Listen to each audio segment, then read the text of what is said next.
Ak si idete príbeh len vypočuť, odporúčam vám, pozrite si ho. Pridal som do videa množstvo obrázkov, bude to mať pre vás väčší zmysel. Zároveň vás chcem poprosiť, aby ste nám do komentárov napísali, ako sa vám páči naša nová značka. Nájdete ju v záverečnej časti videa a už vám prajem len príjemné pozeranie a počúvanie. Všetko sa začalo na prednáške v Prahe, kde som počul prvýkrát o kompostovaní pomocou dážďoviek.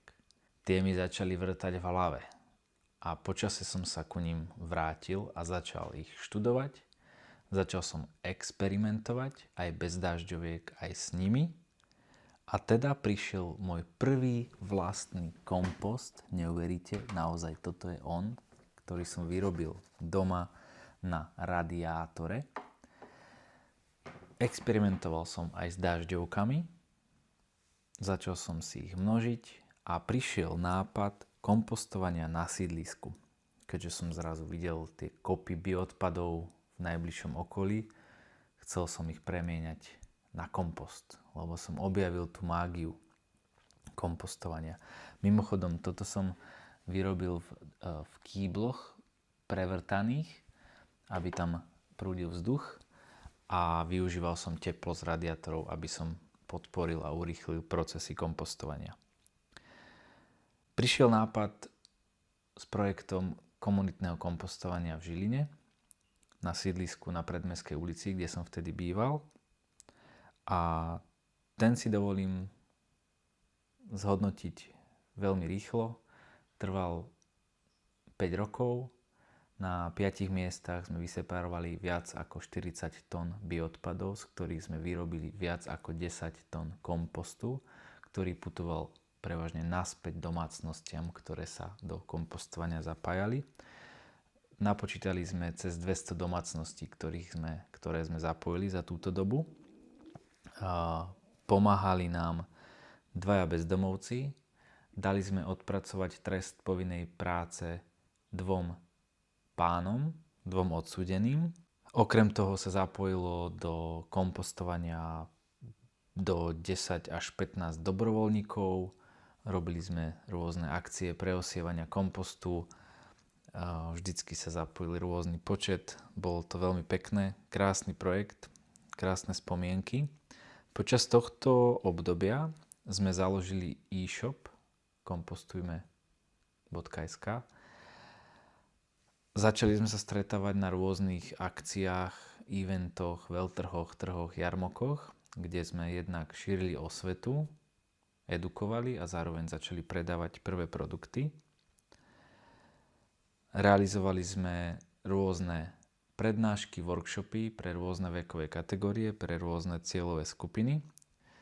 Začal som s rozširovaním pracovného tímu až do roku 2022, kedy sme sa rozpadli z viacerých dôvodov a ja som ako keby začínal od znova. Do toho stále fungujúci projekt komunitného kompostovania, ale nebolo moc ľudí na starostlivosť, takže naozaj tých aktivít bolo neúrekom a ja som aj veľmi túžil toho robiť menej, pretože som tak nejak sám sebe jednoducho, čo som si navaril, som si musel aj zjesť. No a najskôr som pokračoval s brigádnikmi na striedačku. Trvalo to asi niečo vyše roka a postupne aj s novou kolegyňou, už nastálejšie, som sa po ďalšom roku rozhodol 1 rok nie úplne intenzívne venovať Kompostujme e-shopu. Všetky ostatné aktivity typu komunitné kompostovanie a podobne sa mi podarilo ukončiť, respektíve osekať. A chcel som sa naplno venovať internetovému obchodu, predaju, distribúcii zákazníkom, samozrejme aj edukácii. Ešte stále som chodil na workshopy na rôzne základné školy. A prišlo na veľké vybočenie, na vyskočenie z rozbehnutého vlaku a začal som sa venovať živým nástrahám pre rýbarov, pre rybárske obchody. Distribuoval som dážďovky, kostné červy, pijavice pre rybárske obchody a vďaka tomuto som došiel k rozhodnutiu, že nechcem pracovať so žiadnymi živými zvieratami. že stačilo naozaj. Či dažďovky mám rád, nemám rád, že stačilo. Preto prišla veľká zmena, ohlásenie, končíme.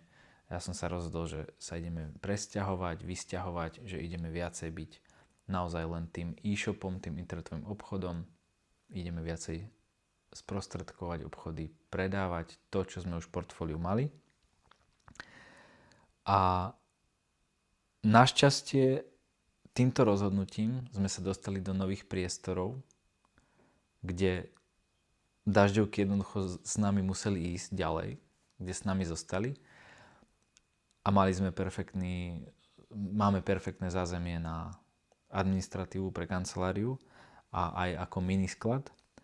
Takže prišla jarná sezóna 2025, ktorú sme perfektne zvládli, ale žiaľ veľa produktov sme museli prestať predávať, lebo sme nemali vlastný sklad. A tak po jari prišiel čas na vytvorenie novej vízie podnikania internetového obchodu, celej značky, aby sme mohli pokračovať, rásť a fungovať naďalej. Jeden z mojich predmetov, e-mailov, newsletterov, čo posielam našim zákazníkom, mal názov Už sa s tým nejdem srať.